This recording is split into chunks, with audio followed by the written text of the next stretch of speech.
Ma'asyiral muslimin rahimakumullah. Inilah gambaran musibah sesungguhnya. Lalu bagaimana dengan saudara-saudara kita yang di Aceh? Bukankah Aceh merupakan serambi Mekah?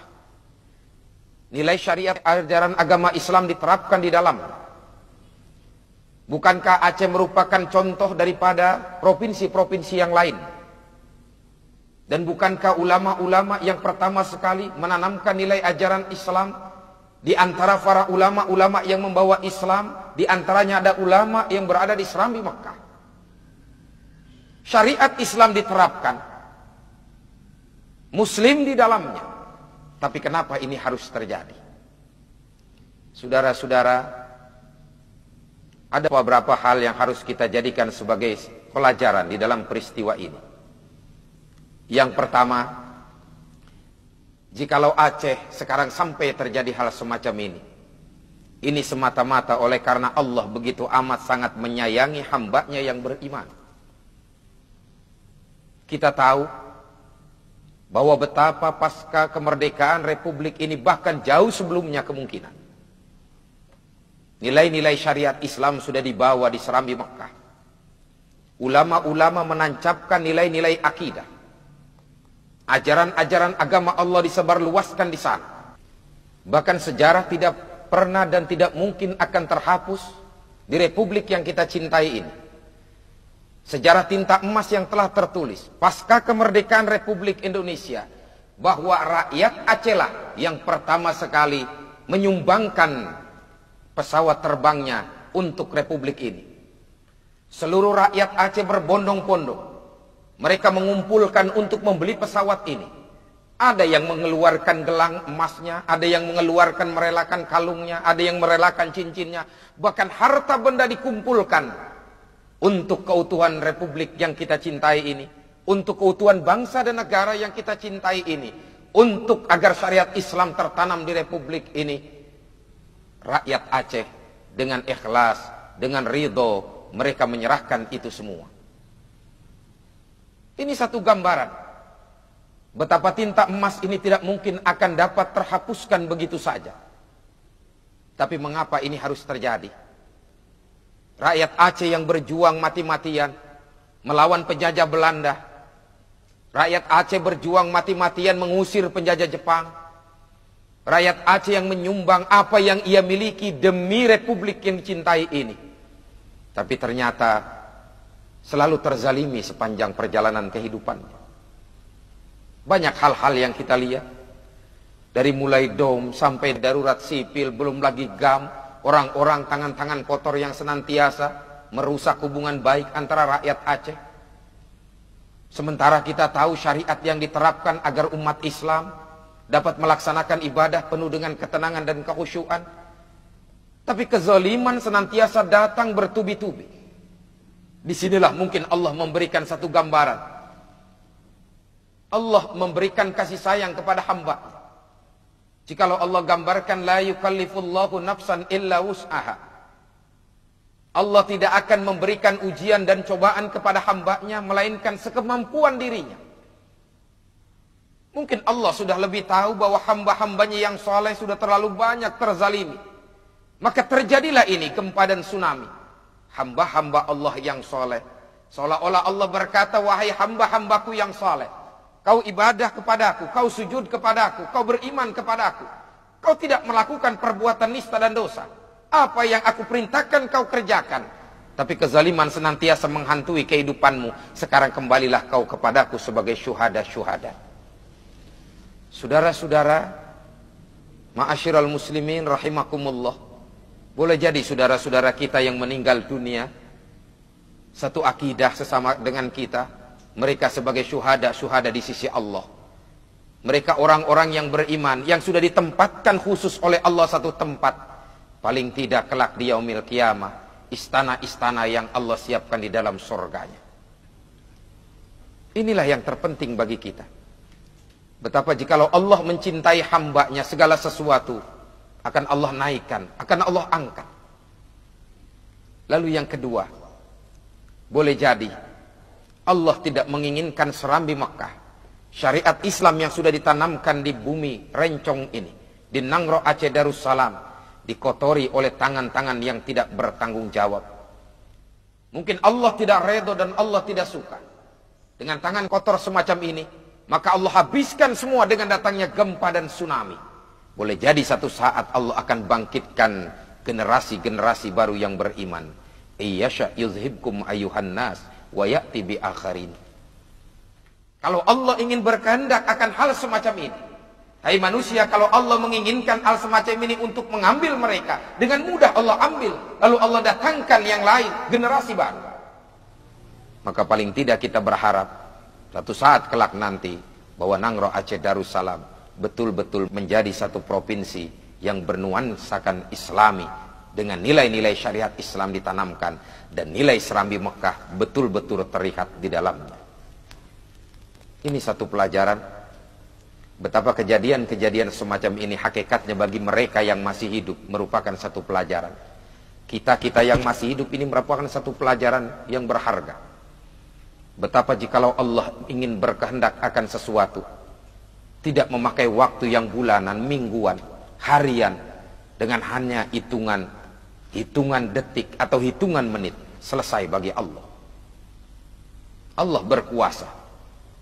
Walaupun fakar-fakar di bidang gempa dan lain sebagainya, bahwa ini adalah kejadian alam, akan terjadi nanti 10-100 tahun akan datang, tapi bagaimanapun secara kacamata keimanan, inilah kemauan Allah. Betapa kita manusia tidak punya daya dan kekuatan. Betapa jikalau Allah ingin melaksanakan sesuatu dengan mudah dan gampang, bagi mereka mungkin ini merupakan satu kiamat kecil. Tapi di sini Allah menunjukkan sekali lagi kebesaran dan kehebatannya. Saya masuk ke Nangro Aceh Darussalam pasca tsunami. 1 minggu kurang lebih sekitar pasca tsunami saya masuk ke dalamnya. Saya terenyuh. Saya masuk ke kampung-kampung, saya masuk ke pantai-pantai. Subhanallah. Betapa ketika itu kita manusia kecil, kita tidak punya arti. Di hadapan Allah kita tidak punya apa-apa. Saya lihat bangkai manusia seperti melihat bangkai binatang. Di sepanjang jalan itu bangkai-bangkai. Sementara orang ingin menyelamatkan dirinya masing-masing. Gedung-gedung yang mewah hancur berantakan. Di sepanjang sungai pun demikian. Barang-barang mewah yang dibanggakan, mobil-mobil mewah. Harta yang berharga yang dibanggakan. Rumah yang dibanggakan. Ketika terjadi itu semua, tidak punya makna dan arti di hadapan Allah. Sepanjang jalan saya menangis. Bangkai manusia. Kalau teringat saya sedih. Subhanallah, betapa besar kemuliaan Allah. Tapi ketika saya lihat rumah-rumah suci Allah, saya lihat masjid-masjid berdiri dengan kokoh, tidak terhempas dengan air, dan disinilah Allah menunjukkan kebesarannya. Bagaimanapun dahsyatnya gelombang tsunami, bagaimanapun dahsyatnya hantaman air, tapi ketika datang air tsunami ingin menghantam masjid, seolah-olah Allah memberikan perintah, hai air, jangan kau sentuh itu rumah suci. Terbelah air menjadi 2. Selamat rumah-rumah suci Allah. Ini semua kemauan dari Allah. Subhanallah, Maha Suci Allah. Ada lagi saya lihat 2 makam ulama besar, pembawa Islam pertama, seperti Syekh Malikus Saleh dan Syekh Kuala. Saya memang tidak melihat secara langsung, tapi begitu saya melihat keadaannya, saya takjub. Allah selamatkan 2 makam ulama besar. Dan ketika saya ingin tahu kenapa bisa selamat, saksi hidup pun bertemu dengan saya. Betapa makam Syekh Malikus Saleh, ketika datang gempa banyak orang berkerumung di dalamnya. Mereka berzikir kepada Allah. Dengan izin Allah pun itu diselamatkan oleh Allah, tidak terhempas dengan air. Demikian pula makam Syekh Kuala. Ini artinya apa? Seolah-olah Allah memberikan gambaran kepada manusia, hai manusia, jikalau kau ingin selamat hidup di dunia dan di akhirat, pertama dengarkan para ulama dan para kiai, ikuti mereka. Mereka warasatul anbiya, Ikuti ajaran Quran, apa yang disampaikan menurut syariat ajaran agama. Yang kedua, hai manusia, jikalau kau ingin selamat hidup dunia akhirat, jangan kau jauh dari rumahku. Sujud kepadaku. Kamu tidak punya apa-apa di hadapanku.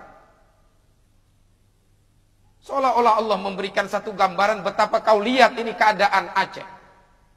Bangunan semua terhempas rata menjadi tanah. Kau lihat bagaimana tanah yang ada menjadi rata, semuanya diratakan oleh Allah. Tapi kau lihat itu rumah suciku berdiri dengan gagah dan kokohnya. Artinya apa? Kau harus banyak sujud kepadaku dalam hidup. Introspeksi diri. Ma'asyiral muslimin rahimakumullah. Ini baru kiamat sughra. Saya tidak pernah membayangkan manakala kiamat kubra datang.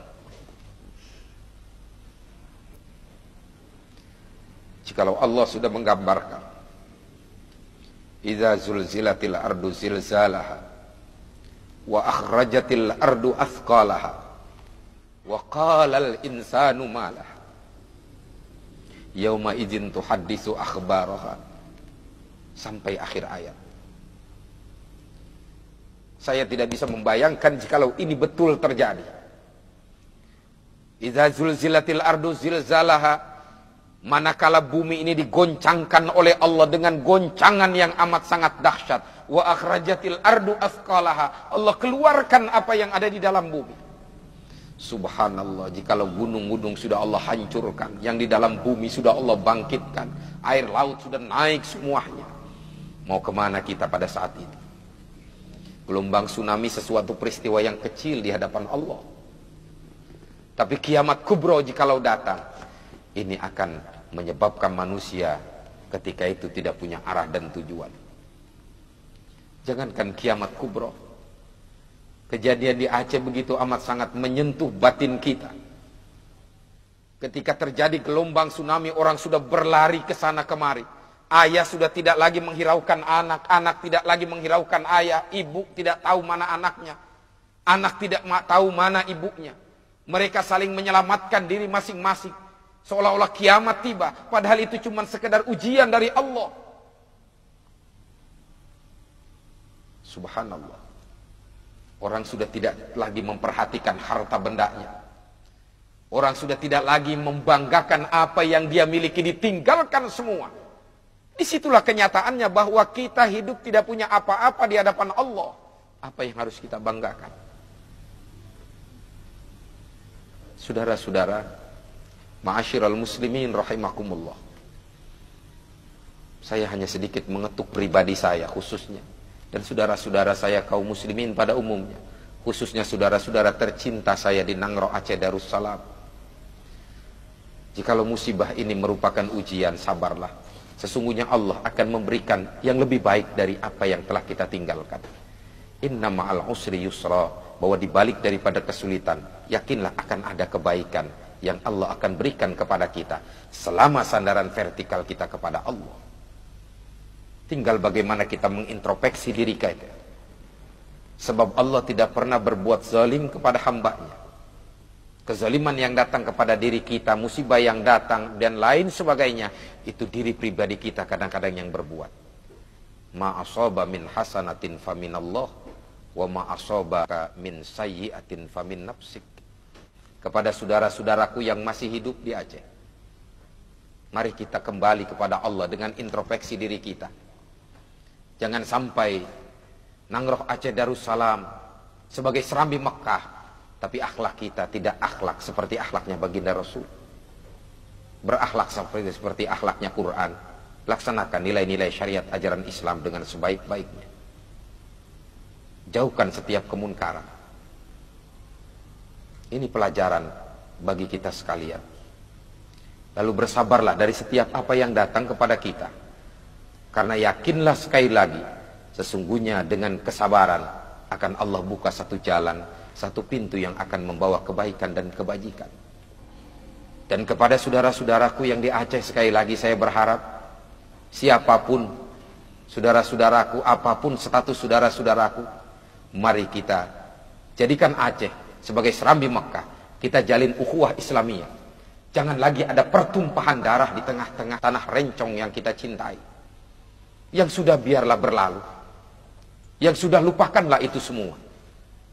Itu semua adalah kemauan Allah. Sekarang Allah menginginkan kita bersatu. Saya berharap saudara-saudara saya bersatulah. Dimanapun kita adanya. Sekali lagi yang sudah tinggalkanlah. Kita mulai buka layar baru. Kita tutup layar hitam, kita buka layar putih, menyongsong masa depan yang diridhoi Allah Subhanahu wa taala. Kepada pemerintah saya juga berharap bahwa rakyat Aceh membutuhkan banyak pertolongan bagi kita. Dan saya yakin bahwa rakyat Indonesia mampu membantu rakyat Aceh. Walaupun dari luar pun membantu, tapi saya yakin rakyat Indonesia, umat Islam pada khususnya, masih dapat membantu rakyat Aceh, saudara-saudara muslimnya yang berada di sana. Dengan nilai kesatuan dan persatuan. Dengan i'tikad baik, sama-sama saling membantu. Insya Allah keikhlasan akan membawa satu jalan keluar terbaik. Dan Allah akan tahu segala apa yang kita lakukan. Kita berharap kepada Allah, mudah-mudahan Allah senantiasa menjaga bangsa dan negara kita ini dengan sebaik-baiknya. Semoga Allah Subhanahu wa taala mengampuni saudara-saudara kita, mereka yang telah mendahului kita. Mudah-mudahan mereka sebagai syuhada-syuhada di sisimu ya Allah. Jikalau dosa pernah mereka lakukan, ampunilah dosa dan kesalahan mereka ya Allah. Jikalau kami yang melakukan perbuatan dosa ya Allah, ampunilah sebab ampunanmu begitu amat sangat besar ya Allah. Ya Allah ya Rabb, jadikanlah bangsa dan negara ini adalah bangsa dan negara yang senantiasa sujud kepadamu rakyatnya. Amankan kami ya Allah dari berbagai macam malapetaka. Jangan kau uji kami ya Allah dengan ujian yang kami tidak mampu. Jangan kau jadikan hambamu ini ya Allah sebagai hambamu yang tidak mensyukuri segala apa yang kau berikan darimu ya Allah. Terimalah segala amal kebajikan kami ya Allah. Tunjukkan kami jalan yang lurus ya Allah. Terima segala amal ibadah kami ya Allah. Jikalau satu saat kau matikan kami dalam keadaan husnul khatimah. Ampunkan dosa dan kesalahan kami. Dan kumpulkan kami, keluarga kami, saudara-saudara kami di dalam surgamu ya Allah yang penuh dengan kenikmatan. Rabbana taqabbal minna du'ana innaka antas samiul alim wa tub alaina innaka antat tawwabur rahim. Rabbana atina fid dunya hasanah fil akhirati hasanah wa qina adzabannar. Ibadallah,